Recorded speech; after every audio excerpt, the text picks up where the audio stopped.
Perkenalkan, nama saya Muhammad Davia Rizky Ramadan dengan NIM 123207018. Perkenalkan, nama saya Vinia Apriliani Maulida dengan NIM 123207016. Perkenalkan, nama saya Aprilia Dwi Lestari dengan NIM 12320070049. Perkenalkan, nama saya Nanda Aulia dengan NIM 123207005.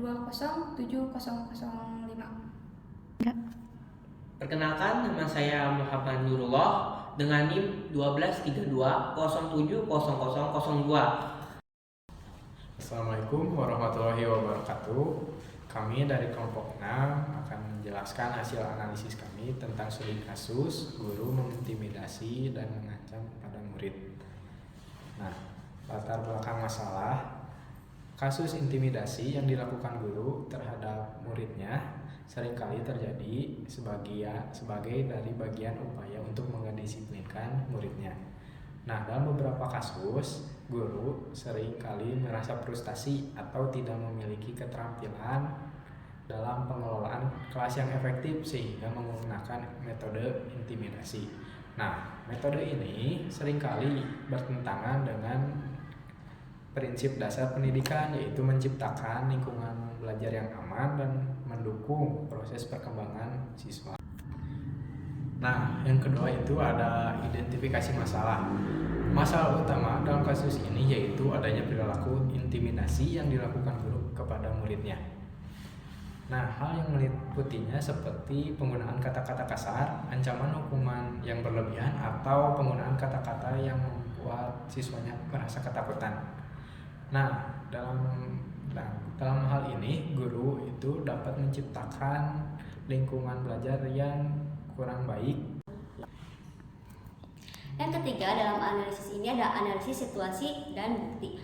Bukti di dalam kasus ini itu dapat berupa yang pertama, testimoni siswa, yaitu pernyataan secara langsung dari siswa tersebut yang mengalami intimidasi dari seorang guru. Yang kedua, ada observasi rekan kerja atau orang tua, yaitu laporan dari guru ataupun orang tua yang menyaksikan atau mendengarkan secara langsung peristiwa tersebut.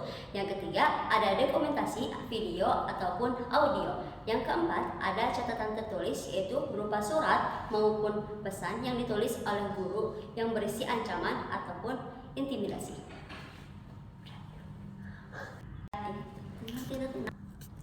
Yang keempat, ada aspek hukum, yaitu perlindungan terhadap siswa. Pasal 54 dalam Undang-Undang Dasar Nomor 23 Tahun 2002 tentang perlindungan anak, yaitu melindungi anak dari segala bentuk kekerasan maupun intimidasi ataupun ancaman. Yang ketiga adalah perlindungan Kementerian dari Pendidikan dan Kebudayaan yang diatur dalam kebijakan internal sekolah dan Dinas Pendidikan. Dan yang ketiga ada kode etik guru.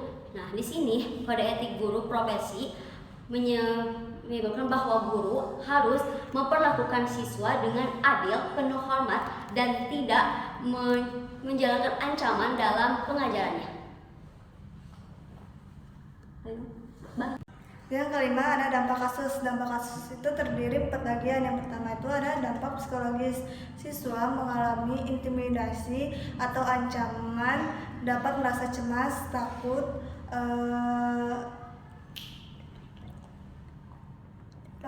dalam mengalami minat belajar. Dan yang kedua itu ada siswa penurunan prestasi akademik. Siswa merasa tertekan, cenderung tidak fokus dalam belajar. Yang ketiga itu ada citra sekolah yang negatif, mengalami penurunan citra sekolah pada masyarakat. Nah, selanjutnya yaitu ada yang keenam adalah penyebab dari guru mengintimidasi atau mengancam siswa. Nah, yang pertama adalah kurangnya keterampilan guru dalam manajemen kelas, di mana guru kurang mengontrol atau kurang mengkoordinasikan sikap siswa sehingga menggunakan metode intimidasi atau mengancam untuk sebagai pengendalian siswa di kelas. Yang kedua adalah karena stres yang berlebihan atau beban kerja yang berlebihan, di mana sebagai guru tidak profesional di kelas karena mengalami stres atau keluhan dan beban yang berat sehingga melampiaskannya kepada siswa. Nah, yang ketiga adalah keterbatasan pemahaman mengenai kode etik itu sendiri. Nah, sebagian guru tidak memiliki atau memiliki keterbatasan dalam memahami kode etik tersebut, di mana batasan-batasan tersebut yang mengatur dalam profesionalisme yang berhubungan dengan siswa. Kemudian yang keempat adalah budaya sekolah itu sendiri, di mana pihak sekolah tidak tegas dalam menyampaikan atau menerapkan kode etik sehingga